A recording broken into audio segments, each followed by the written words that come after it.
fun. We'll hear from USC coach Mark Kingston coming up here in just a little bit and get his thoughts about his first foray into USC Clemson baseball. It is indeed, I think, the crown jewel of college baseball rivalries. Both teams are still nationally ranked, though USC is only in one poll. That would be the collegiate baseball ranking, and Clemson's pretty much a consensus top 15 team going into this weekend. We're going to have to figure out a way to negotiate the traffic to get over there so that we don't get trapped in the malaise that is the traffic nightmare. I'm sure that Founders Park will be. Make sure that we're not there by like the fourth inning. Well, no, we'll be there prior to that, obviously. But here's the big problem. You've got the basketball state championships tomorrow night at the arena, and you've got Irmo playing, and they're going to bring a ton of local people. It's going to affect parking. It's going to affect the shuttle service for those going to the baseball game, so you better plan accordingly. Speaking of the CLA, you were over there last night for South Carolina and LSU, and the Gamecocks, I'm sure I was watching the Clemson game, obviously, or was tied up with the show while they were playing. That thing tipped off at 6:30, so I didn't get a chance to see much of it. But I didn't get to see towards the end. Gamecocks must have played well in spurts to build a 15-point lead, and then gave it all back. Had the big turnover near the end, and then the buzzer-beating shot by, was it Waters? Yes. For LSU. But then the Gamecocks turned it back up in overtime and won going away. It was a game of runs indeed, Corn. At one point, South Carolina had a 17-2 run that spanned about 6 minutes of game time in the second half, and LSU had turned it over on 7 possessions.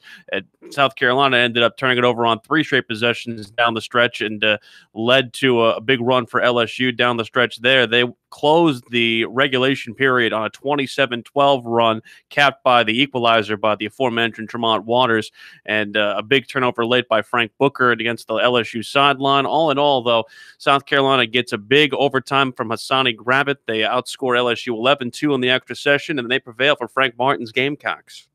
Fortunate that in overtime we were able to score early to kind of build the lead. Just we do some stuff that just is mind-boggling. And you guys watch a game just like me. And there's times that I'm on the sideline and I'm helpless with our inability to just make a simple pass. But somehow, some way, we figured out a way to win our 7th conference game. And, we got a great opportunity going into Auburn on Saturday. Frank, what are the emotions of watching Hassani not have a great end of stretch with the turnovers, but then come out and score 7 points in overtime and really help pad that lead? Yeah, he's gotten a lot better in the last month, and he played a pretty good floor game today, with the exception of those back-to-back plays. I don't know what to tell you.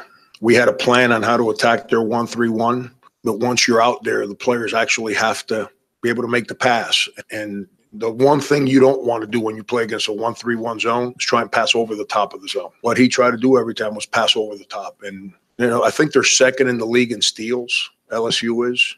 So we got lucky. We really did. How special is it for you to watch your 2 seniors come out tonight on their moment and really step up, both of them, especially Frank in the second half? Yeah, both of those guys. I wasn't real happy with either one at Mississippi State, and they knew I wasn't happy with them. And they both came in, and they were pretty good in practice on Monday, but they were both really, really locked in yesterday. I kind of expected both of them to play well today. When you coach kids for a year, by the end of the year, you either can't wait to never see them again, or you wish you got to coach them a little longer. And those 2 guys, I wish I could coach them a little longer, because they accept challenges. They don't mope. They don't cry. They take responsibility. Think about how both of their years ended last year at the schools they were at. Wes had been asked to step away from the team, and Book was barely getting in the game at Florida Atlantic.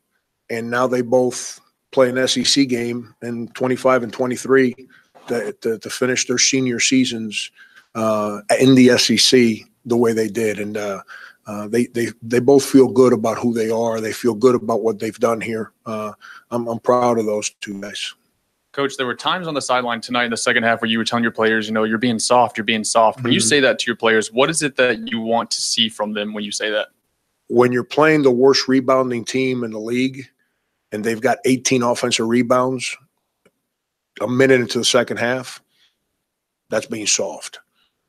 When you're supposed to get around, not play behind in the post, and you play behind in the post, you're being soft. When you're supposed to set a screen and you whiff and get out of the way, that's being soft. We played soft. We scored, we made shots, but we played soft. And there's nothing that aggravates me more as a coach than when my team plays soft. Now, to give Frank Martin's group credit, the 13 of the 14 offensive rebounds, he said 18, he was exaggerating. 13 of the 14 offensive rebounds LSU had in the game came in the first half. Mm-hmm. So they cut down on the second chance opportunities in the second half, but it was something that certainly was a very big theme in the game. And the other big theme, too, for LSU, I talked about their length coming in.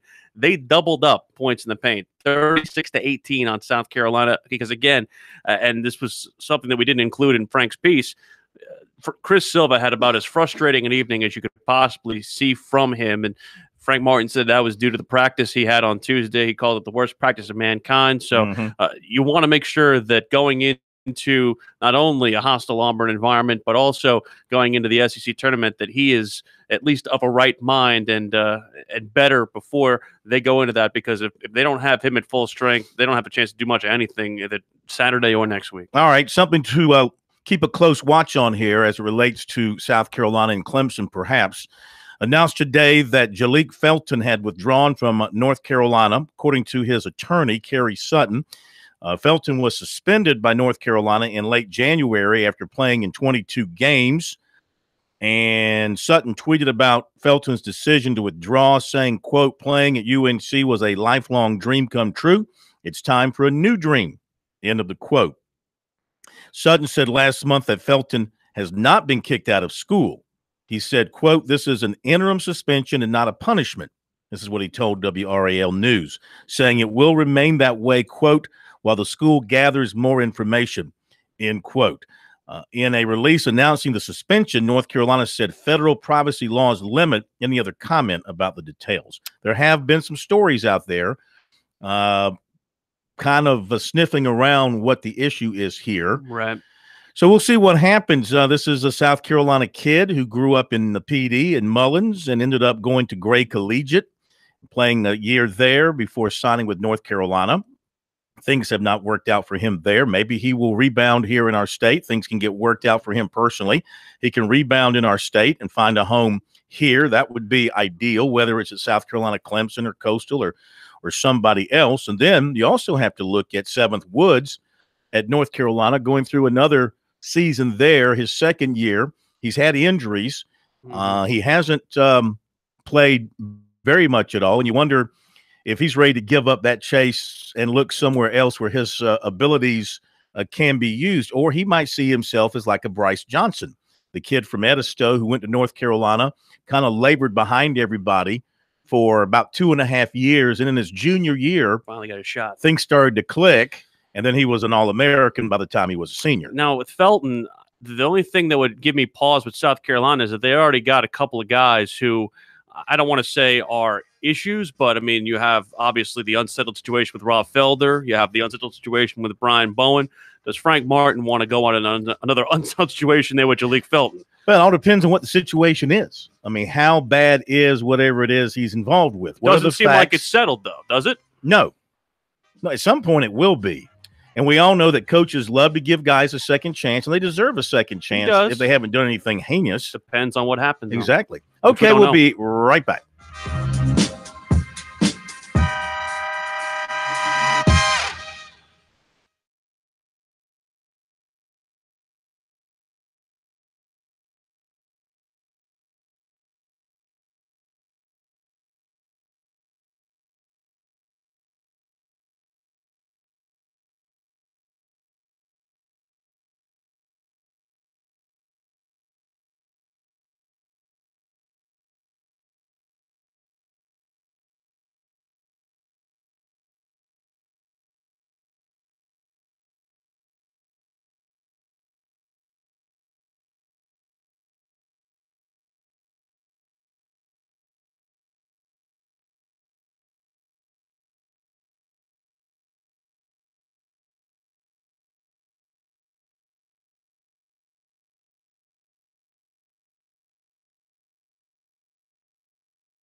This is the place to talk Tigers, Gamecocks, and more. Sports talk across the state on the South Carolina Radio Network.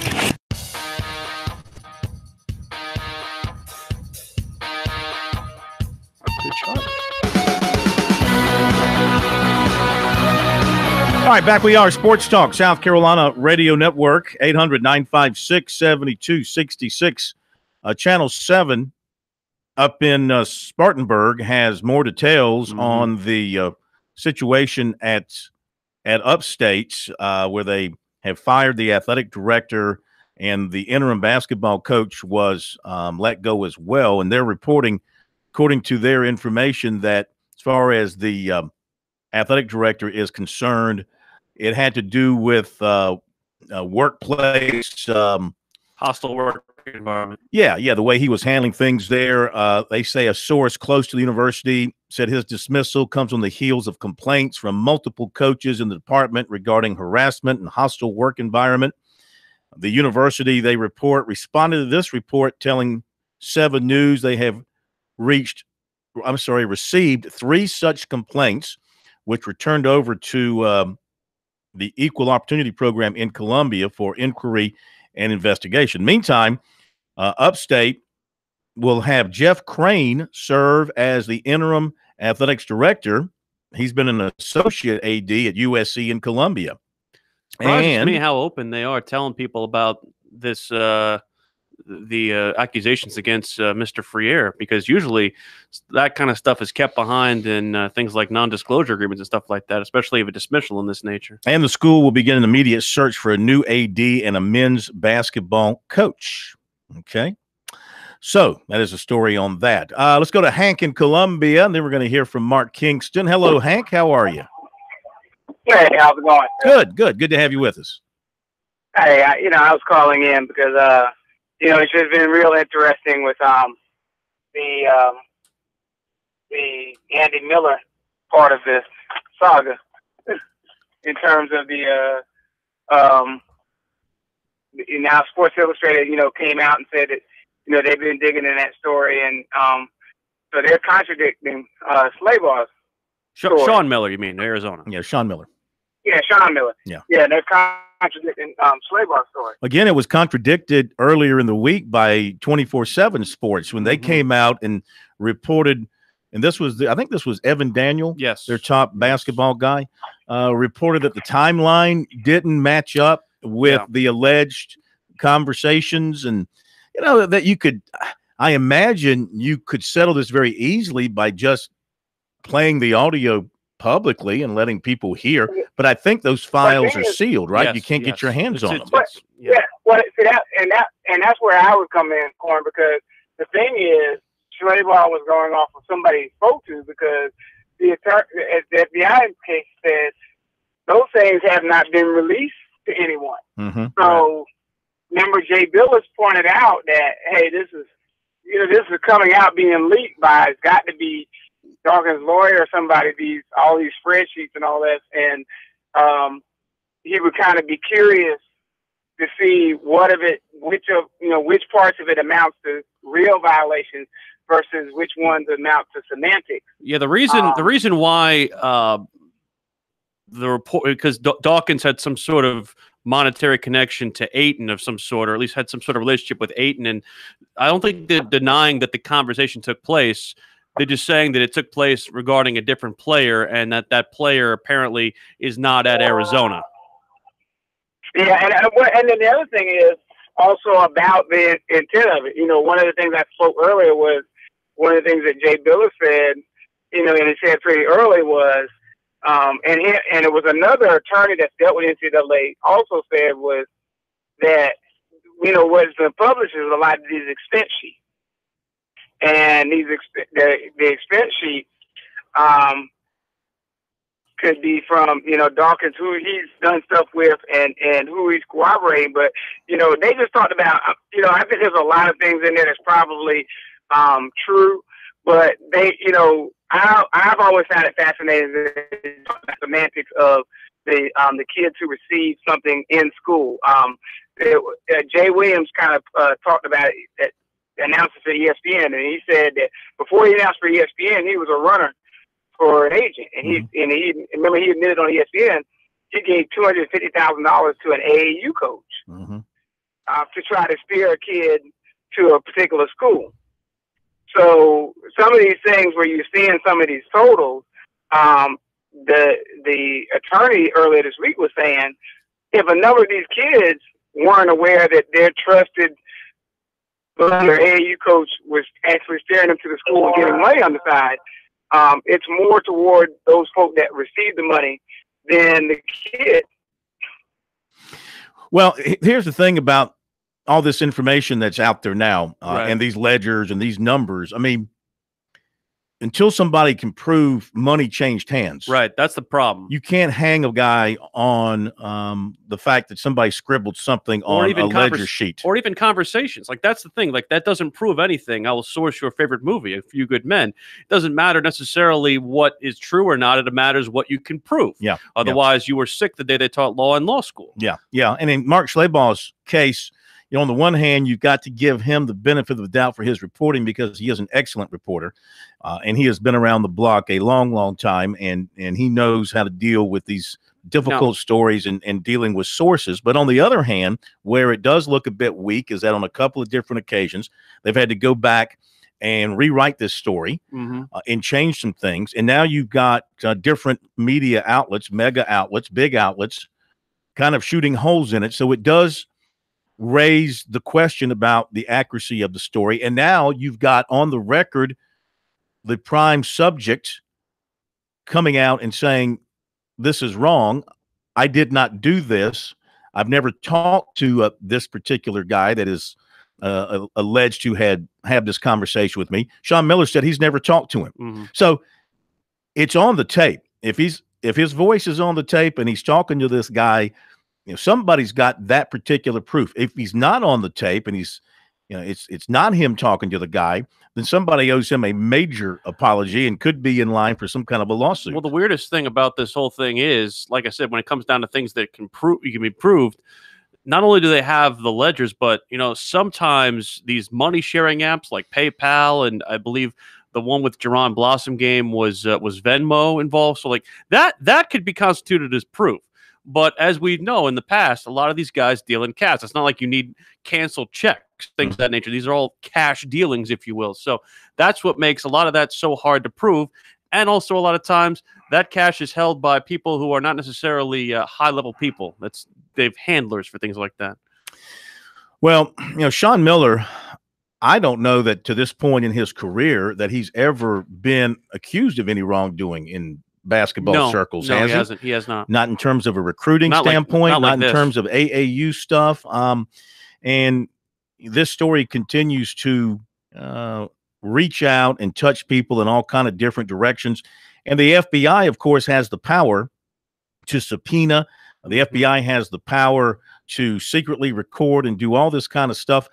And we don't know who could be out there being looked at behind the scenes next, and who's going to be the next coach to have to go in front of the media in a setting like Sean Miller had to do today, and deal with his future. And who knows if now I think Sean Miller's going to return to the bench tonight in coach Arizona. Yeah, he had to sit out the previous game, but you know it right now his reputation is somewhat sullied. Yeah, because there are the doubts about whether or not he actually was involved in this case. And I hate to sound like we're going back in time and talking about Congress getting involved with Major League Baseball and steroids, but like, does the FBI don't they have better things to do than to be worried about money changing hands involving the NCAA? I mean, I don't mean to get political, but you know what? It's about the public trust. Right. And part of their deal is just like in dealing with government corruption, it's about the public trust. And so college basketball gets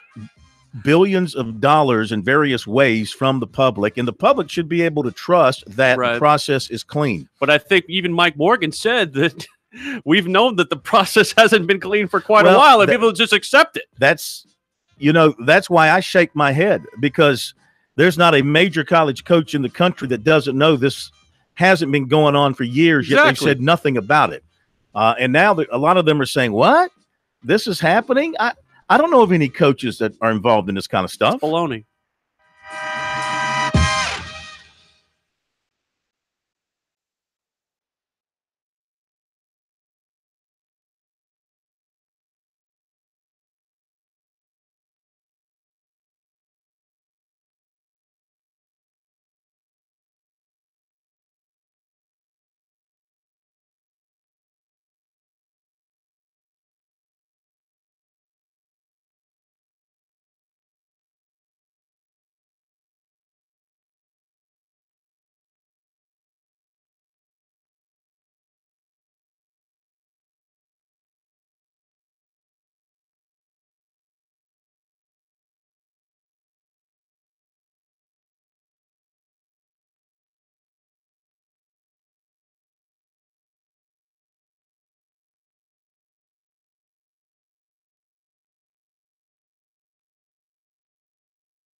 Got the money coach, Fran Halloran, coming up for you in just a moment here on Sports Talk. But USC baseball coach Mark Kingston's going to be earning his money this weekend, trying to direct the Gamecocks against Clemson in their annual series. And so for the first time, he met with the media today to talk about Clemson, getting his team ready for the Tigers and what this series means to him. Bullpen use. We just wanted to maintain some flexibility there. Ridge has done well, but we also have some other guys that have pitched really well. So we'll evaluate the series as it's going. We'll decide who we need to use in games 1 and 2, and then make decisions for game 3 based on what we see. Mark, obviously back-to-back losses now coming into the series. How do you fix some of those offensive problems coming into Friday night? Yeah, I think how you handle adversity, how you handle a little rough patch, which is what the last 2 games were. I think that defines a team. It defines coaches. It defines players. And, we're going to use it as a way to improve what maybe we were getting away with. The first 7 games, if we would have talked after the first 7 games, obviously we were on a 6-game win streak. We were averaging, I think at that point, probably 10, 11 runs a game. And we were feeling pretty good about ourselves. Then we had 2 games where our offense sputtered a little bit, and it gave us an opportunity to see how teams would attack us. Mark, what do you see from Clemson that they do really well, and how do you think Adam matches up against their lineup? Well, they're a good team all the way around. If you look at the numbers, the offensive numbers, both teams are very similar. The defensive numbers, very similar. The pitching numbers, very similar. So I think both teams are very good, solid, well-rounded teams. I don't think either team has just an obvious weakness that you say we're going to exploit that. So it's going to come down to who makes pitches, who gets big hits, who's smart on the bases, who makes the big play, who doesn't do anything to beat themselves. That's what it's going to come down to. It's going to come down to who plays the best baseball. The teams, as far as I can tell, are very evenly matched on the stat page. So now it's a matter of who handles the situations better, who manages their emotions, and who's ready to get the big hit or make the big pitch. What is your evaluation of Seth Beer, and have you thought about how you will approach him if the game is on the line in the latter innings and he's coming up to the plate? Yeah, we're prepared. We will be a prepared team. Not going to give away any of our secrets and strategy going into the weekend, but he's obviously a very high quality hitter, one of the premier power hitters in our game. And so he'll be treated as such. And the situations will always dictate our decisions. We'll have information behind the decisions we make, whether it's a score of the game, whether it's a left-right matchup, whether it's who's in the game for us, whether it's how he fares against lefties versus righties. We'll have all that information, and at the end of the day, we'll make what we feel is the best decision and then trust our players to make plays. What are the challenges of playing a series of this magnitude against an evenly matched opponent like this as early in the season as it is? Well, I think it's good because, one, your guys are excited and it keeps them sharp, and they're willing to make sure that they're prepared because they know how important it is. But by the same token, you're playing a really quality opponent that's going to show you what you need to continue to work on. Obviously, we're pretty confident in a lot of areas of our team, and we'll get more information to evaluate after this weekend. We're playing a quality opponent, and so we'll know where's our pitching stand, where's our hitting stand, is our defense good enough. This is a good insight into what we need to do to be among the best teams in the country. All right, Mark Kingston, USC baseball coach. We'll see how things work out for him. We'll see how things work out for Monty Lee and the Tigers as we have this big baseball series this weekend. Big business for college baseball between USC and Clemson with this series this weekend, and that leads us into the money coach tonight as Coach Fran Halloran joins us here on Sports Talk, and he wants to talk about the big-time money in college sports. I know baseball doesn't get the acclaim financially right now that the other sports do, football, other two mega sports do, football and basketball. But baseball's come a long way in college from a monetary standpoint as well. It absolutely has, and it's good to hear your voice tonight, Phil. Good evening to all. I'm actually in Columbus, Georgia, this weekend. I'm actually watching my daughter swim at the NAIA National Championships down here. Mm-hmm. And so I got to thinking while I was watching these championships how nice they were and how pleasant these college kids are and how it kind of harkens back to the days when sports were just something kids did in college because they wanted to play sports. It wasn't a business. And it got me really thinking while I've been down here this week. And I did a little research today. And I know we all know that college sports has become a massive business. It is massive. I just don't think people understand how really big it is. Do you guys realize that there are 24 schools in the United States that make over $100 million per year athletically? That's gross money. That's gross, right?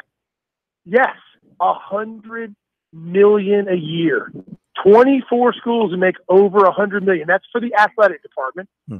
And what really strikes me as just crazy is the difference in donations. Now, everybody makes money on football in the SEC, even in the ACC, and everybody makes money in the ACC on basketball for the most part. But it's the donations that will absolutely blow your mind. Phil, who do you think, what school do you suppose has the most money given to its athletic program every year? Well, I'm looking at your I'm looking at your cheat sheet here, so I'm going to say. Oh, you got my notes. I'm going to let you answer that. Texas A&M. Yeah, sounds about right. Texas A&M. It is a cult down there now in College Station, Fran. Well, you're right. It is. If they want to win so badly, they are throwing an average of $92 million a year just at donations. That's Earl money. That's Earl money is right. But they double up even. The closest person to them is really Florida at about 54, 58, somewhere in there, 58 million in donations. Bama, on the other hand, the perennial college football national championship team, their donations around 29 million.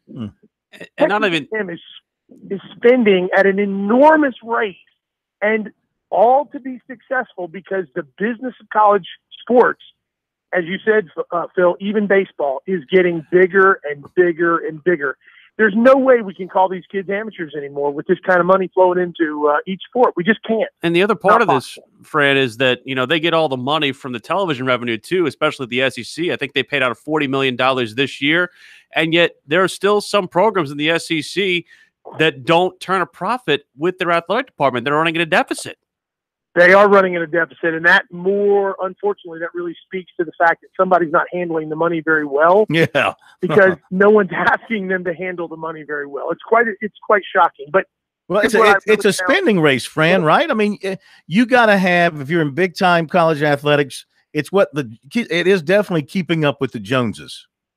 No doubt about it. You have to keep up, and to that end, in our state, right in the good old state of South Carolina. South Carolina slots in at a very respectable number 17 in the top 25 highest earning athletic programs in the country. Would you believe Clemson is not anywhere near the top 25? That would shock me. But now they're nowhere near. I'm sorry. A little bit of that difference is the SEC financial deal compared to the ACC, right? Correct. That's right. The money from the SEC dwarfs the ACC money considerably. And Clemson's basketball program has not always brought in as much as it could. Coach Brunell is changing all that, of course. They're having a great year this year. But I'm sure the folks who give all that money through the IPTAY Club would be embarrassed to know that as great a university as Clemson is, they're not giving anywhere near at the rate these other schools are giving. And that surprised me because I really figured Clemson would be high in the list of the top 25. I think you're going to junk the IPTAY switchboard now, friend. Yeah, well, Coach Swinney can thank me later for turbocharging the boost. Yet. And we got to run, Fran, and we'll pick back up with you next Thursday. But Clemson spends as much as anybody with all their renovations and their coaching staff. Dabo's the second highest paid head coach in the country. $6 million. And the coaching staff is among the highest, if not the highest paid staff. Fran, we thank you. Go jump back in the pool. We'll talk to you next Thursday. Have a great evening. Thank you. You too. Fran Halloran, the money coach here on Sports Talk. What was that contract for Venables? $2 million? Over 2. Yeah. They're well paid up there. They are. Be right back.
Now back to Sports Talk, South Carolina's most listened to sports talk show for more than 30 years.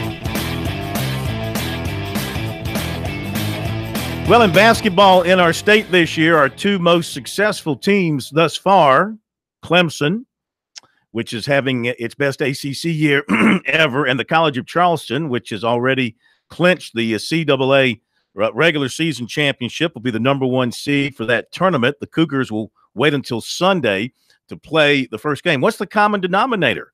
Earl Grant, head coach of the Cougars, former assistant coach to Brad Brownell at Clemson. So a double tip of the cap to you. And I know Brad talked about you last night and wished you well with what you've got coming up. Yeah, it's March. I mean, obviously, we've had a good regular season. Now everybody's undefeated. It's a new season now, so we've got a great challenge, great opportunity coming up with the CAA tournament being here in North Charleston. We'll be the first round bye. We'll play our first game on Sunday at 12. So I'm excited about it, but just really focusing on our preparation right now. And then, obviously Clemson's having a great year. I'm really happy for Brad. He's done a fantastic job this year. Yeah. Well, let's talk about your team. Defense has been one of the trademarks of this team, the best in the CAA defensively. And you have some individual guys from a scoring standpoint getting it done as well. But is this a team that you pretty much rely on the defense to get you through? Well, we always try to, have a foundation of defense and rebounding. And, that's kind of our foundational way we go about our business. But this year we went through a little metamorphosis. I think in the last 5 or 6 games we've been averaging maybe close to 90. I've never been a part of a team that's scored as much, but what's happened is we've given up a few more points than we've given up in the past. Our margin for victory is higher, but we've given up more points, and I think some of that has to do with playing faster. We got a lot of talent, so playing faster, shooting quicker, more possessions. So we're on defense more times, and then, we hadn't grinded it out as much on offense as much. We've been, quick hitters and isolations and things of that nature. So, I guess I need to embrace that offense. Mm-hmm. But we need to continue to, try to be sound on defense. And we have been, but like I said, it's more possession now. With that defensive style, though, Coach, how does that translate to the tournament atmosphere, especially when you're playing a lot of games in a short amount of time? Does your style of play translate more to tournament play, especially when the offensive numbers, I'm sure, as a whole, will get less as the tournament goes on? Yeah, I think the later the season goes, the more you have to be better in the half-court offense. So I think it's more of a half-court grind. People take away your transition offense, you're getting back on defense, making it harder for you to get easy baskets. So I think, in March and in the conference tournaments and late in the year, you have to be better in your half-court offense. But that's why I think it's so important to focus on the defensive end and being sound and being stingy and making it hard for people to score, because the game turns more into a little bit of a grind late in the year. So again, we try to make sure this week we focus on defense and rebounding. We had a whole week off as we prepare for this conference tournament, and we know we're going to have to be sharp and stingy on the defensive end of it. What about your big three scorers? We're talking to Earl Grant, coach of the College of Charleston, Grant Riller, Joe Cheeley, Jarrell Brantley. Between the three of them, you're talking about 53, 54 points per game. I mean, that's a great trio of offensive threats there. And how does the offense work through those three guys?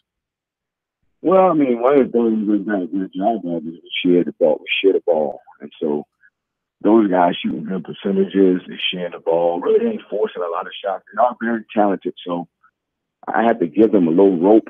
I kind of allow them to take maybe a questionable shot or two every half, because I think talented players make hard shots. Mm-hmm. And so all of them can make contested shots. So I've had to cope with a little bit of one-on-one play where guys create, but they've been very unselfish You never know which night somebody's going to get 25. It's always fluctuating between the three of them. And we haven't turned the ball over much at all. I think in the conference we've done a great job of ball protection, and the guys are trying to execute. So we're very fortunate to have that many talented guys who can get 25 to 25, 30 on any given night. And but the thing that I like is they're shooting a high percentage and they're very unselfish. You got 4 guys who average 31 minutes or more, Coach, and I know that when we get down to this part of the season, guys are shortening our rotations, and you're really trying to get the most out of your players.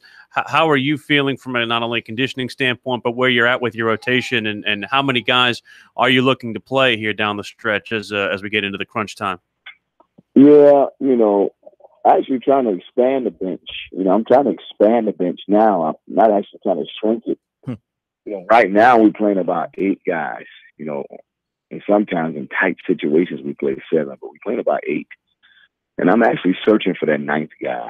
I think the 3 games in 3 days, if we can do a good job of maybe getting the guy down from 35 minutes and getting them to 32 or 33, that might make a world of difference if you are fortunate to continue to advance. So I'm searching for that 9th guy. I mean, we got one more practice tomorrow, and, we're going to try to get after it. And then we got to shoot around on Saturday at the arena, and we'll play Sunday. But tomorrow I'm really going to be challenging guys and searching to see if I can get that 9th guy to Coach, show me. I still have eligibility, but I can't give you any offense. That's the only thing. Be the 11th guy. Well, as long as you can defend a little bit, you still can play. I use my 5 fouls. Hey, now I can remember in the past with the Southern Conference tournament in Charleston at the Coliseum there, and how much the Cougar fans got out and supported that, and what a boost that was to the chances of the Cougars. Didn't always win the tournament, but it made for some great basketball. What about having it at your place, being at home in the North Charleston Coliseum? And I mean, on the one hand, that's obviously a bonus to you. You get to sleep in your own beds, but then again, maybe a little extra pressure to win at home and get into the NCAA tournament that way. Yeah, it's actually we're gonna try to simulate the tournament as best we can. We're gonna stay in hotels, so we won't be in our own beds. Saturday we'll get checked into a hotel and just have to experience the real tournament environment. But really hadn't thought about it in terms of it being at home, pressure and things of that nature. Last year we got to the championship game, lost to a good UNC Wilmington team in a close game. And it's weird. I really hadn't thought a lot about the tournament or, being here in Charleston. All we've been talking about is having good days. So the day we practice, and that was it. Hey, focus on the day. Tomorrow ain't promised. So, at the end of the day, when Sunday get here, all in here would be in the barn. All the preparation would be done. That was like go play the game. And so really hadn't thought a lot about it. Really hadn't, really worried about it. Just more or less focusing on our preparation. Well, we congratulate you on a tremendous season so far. Keep it up. Want to see as many teams from our state in the NCAA tournament as possible. So good luck, and we'll be back in touch. Thanks, guys. Thank you so much. Earl Grant, coach of the College of Charleston Cougars, got a great chance to get to the NCAA tournament. They can take care of business at their place. The tournament begins on the 3rd, which is Saturday, with Drexel against James Madison. Winner of that game will play Charleston at noon on Sunday. William and Mary plays Towson at 2:30. Also on Saturday, Delaware plays Elon. The winner of that game plays Northeastern. And then Hofstra at 8:30 plays UNC Wilmington on Saturday. Want to mention the World Golf Championships in Mexico. 7 under 64. Luis Oosthuizen is your leader. As far as some of the locals, Dustin Johnson, 69, puts him at 2 under. Kevin Kisner, a 70 at -1. Kyle Stanley, a 71. He's at even par. Who was that leading? Luis Oosthuizen. I think it's Oosthuizen, Corn. Okay. Louis Oosthuizen. He's from South Africa. You might have heard of him. He has a major championship. Okay. I'm glad that you got me right on that. That'll do it. Have a great night. We'll see you tomorrow.